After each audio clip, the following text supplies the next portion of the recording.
ओम नमो भगवते वासुदेवाय.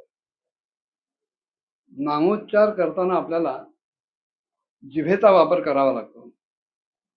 जीभ हे एकीकडे रसनेंद्रियही आहे आणि एकीकडे वागींद्रिय सुद्धा आहे. रसाचं ज्ञान जीभ करवते म्हणून ती ज्ञानेंद्रिय आहे आणि बोलण्याचं कर्म ती करवते म्हणून ती कर्मेंद्रिय सुद्धा आहे.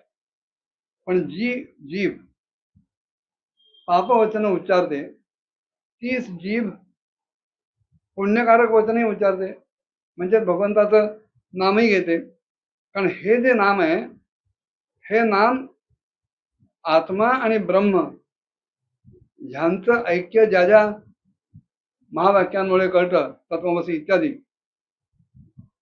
ते ऐक्य हे नाम प्रकाशित करतं.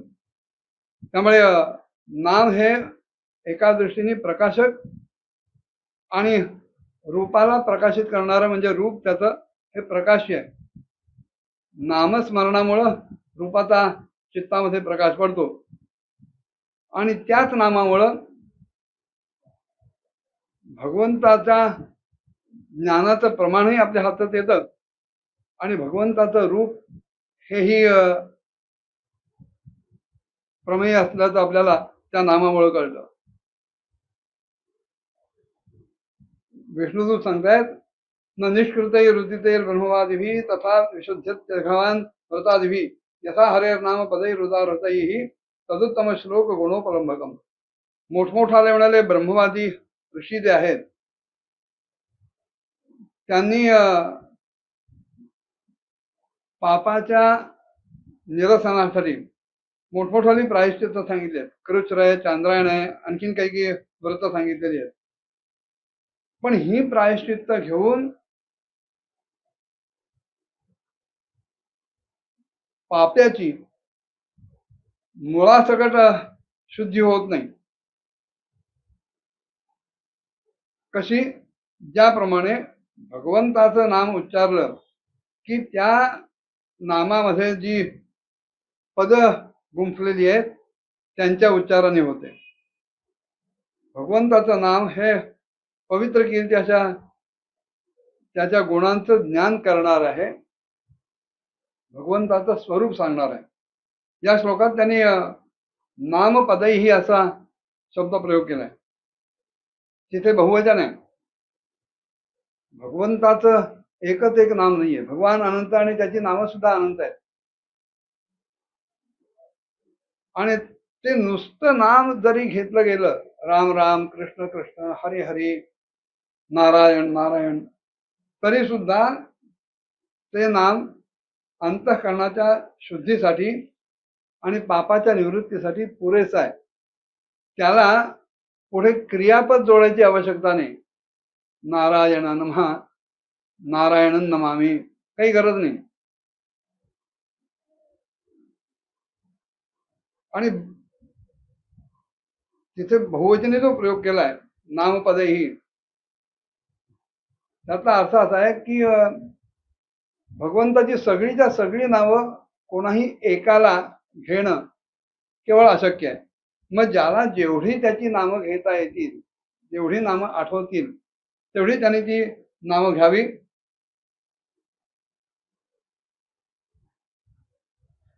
एक जरी नाव भगवंताचं उच्चारलं तरी सुद्धा त्या केवळ नामोच्चारामुळं सगळ्या पापांची निवृत्ती होत जाते.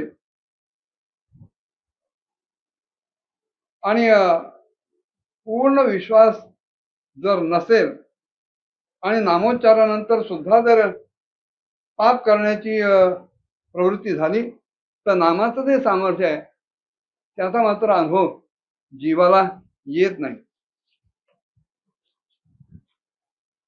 नैकांतिकम तद्धिकृतेपि निष्कृते मनः पुनर्धावती चेत सत्पथे तत्कर्म निर्हारमभीप्सतां हरेः गुणानुवाद खलु सत्वभावनः. ते म्हणाले की जर प्रायश्चित्त घेतल्यानंतर सुद्धा एखादा म्हणेल आम्ही पाप करू आणि त्याच्याबद्दलची जी काही शास्त्राने प्रायश्चित्त सांगितली असतील ती प्रायश्चित्त घेऊ, पण ते तसं होत नाही. म्हणाले जर प्रायश्चित्त घेतल्यानंतर सुद्धा मन पुन्हा कुमार्गावरच चालायला लागलं, पापाच्या दिशेने जर धावायला लागलं तर ते प्रायश्चित्त पूर्ण झालं असं होत नाही. आणि म्हणून जी माणसं असं प्रायश्चित्त घेऊ इच्छितात ज्याच्यामुळे पापकर्मांचा पापवासनांचा मुळासकट नायनाट होईल, त्यांनी भगवंतांच्या गुणांचंच गायन केलं पाहिजे. कारण त्याच्यामुळेच त्या लोकांचं चित्त सर्वथा शुद्ध होतं. तत्कर्म निर्हारमभीप्सतां हरेः गुणानुवाद खलु सत्वभावनः. पांगारकरांनी आपल्या मोठे जे भक्त होऊन गेले लहरा पांगारकर, त्यांनी आपल्या भक्तिमणिमाला नावाच्या पुस्तकामध्ये याच्यावर फार सुंदर टीप दिलेली आहे.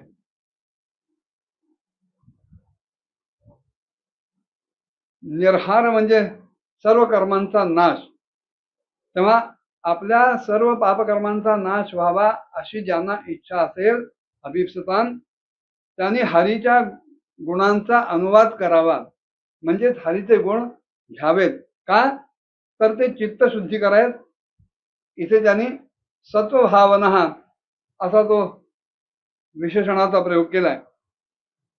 गुणानुवाद खलु सत्वभावना अतिशय गोड सिद्धांत आहे असं ते म्हणतात. आणि ह्याबद्दल साधू संतांची सुद्धा काही प्रमाण त्यांनी दिली, ती बघण्यासारखी आहे. गुणवाद त्याचे गाता पूज्य झाले, बडिवार बोले कोण त्यांचा. गुणांची आवडी वाचेता पसरू, पडला विसरू सर्व रसा. आदि मध्य अंती नाही अवसान, जीवनी जीवन मिळवून गेले. रामकृष्ण नाम माळा हे साजिरी, ओविली गोजिरी कंठाजोगी. तुका म्हणे तनु झालीसे शीतळ, अवघी सकळ ब्रह्मानंद. ह्या नामाचा एवढा परिणाम आहे की तन मन संपूर्णतः शीतळ होऊन जातं, सुखानं भरून जातं आणि ब्रह्मानंदानं ओतप्रोत होऊन व्हायला लागतं. करावे कीर्तन मुखे गावे हरीचे गुण, मग काही नवे बाधा काम दुर्जनांचा क्रोधा.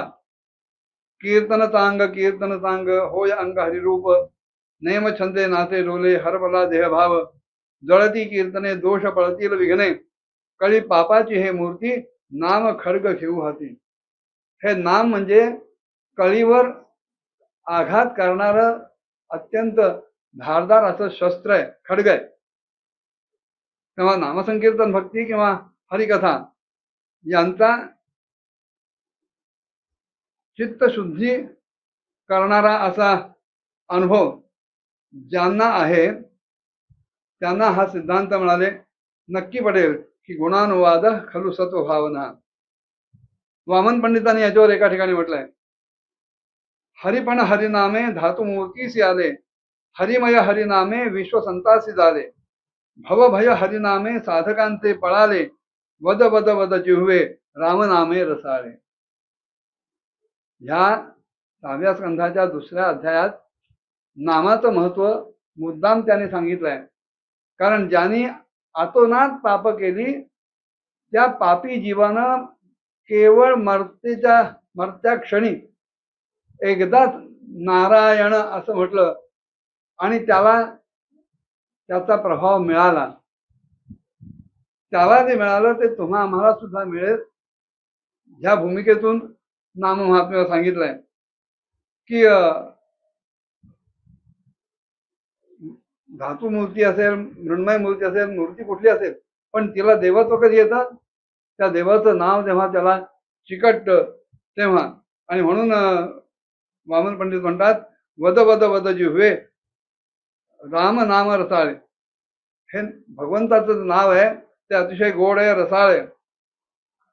त्यांनीच एका ठिकाणी म्हटलंय, न कळता पद अग्निवरी पडे, करी न दाह असे न कधी घडे. अजित नाम वदो भलत्यामिषे, सकल पातक भस्म करीत असे. या संदर्भातला श्लोक इथेच पुढे येणार आहे. आपण कोणत्याही विषयानं जरी भगवंताचं नाव घेतलं तरी सुद्धा आपली सगळी पाप त्या नामोच्चारामुळं नाहीशी होतात.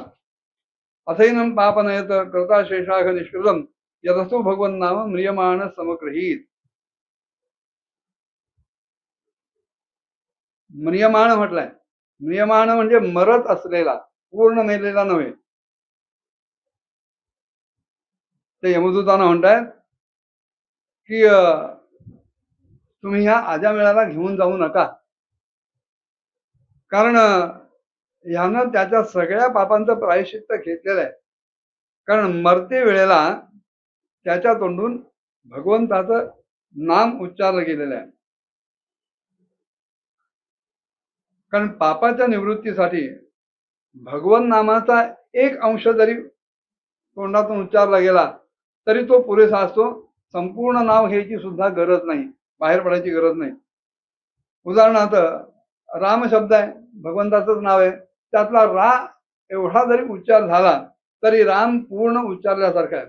ह्याने नारायण असं उच्चारलं आणि तेवढ्यात त्याचे प्राण गेले. तेव्हा जरी भगवंताचं अर्धवट नाव उच्चारलं गेलं असलं तरी सुद्धा ते मरण्याच्या क्षणात घेतलेलं असल्यामुळं तो पूर्ण उच्चार झाल्यासारखं असं आहे. कारण ते नाम उच्चारलं आणि प्राण गेला. नामोच्चारण आणि मृत्यू यामध्ये कुठल्याही प्रकारे त्याच्याकडनं पापाचरण घडलेलं नाहीये. आणि असं मृत्यू क्षणी जेव्हा नामोच्चारण होतं त्यावेळेला ज्याप्रमाणे कृष्ण चांद्राणे इत्यादी साठी काही विधी नसतो तसाच नामोच्चारणासाठी सुद्धा काही विधी नाहीये. म्रियमाण शब्दाचा अर्थच असा आहे की मरत असताना घेतलेलं नाव हे शेवटचं आहे, की त्याच्या पुढे त्याच्याकडनं कुठल्याही प्रकारे पापाचरणाची शक्यताच नाही, पाप घडतच नाही.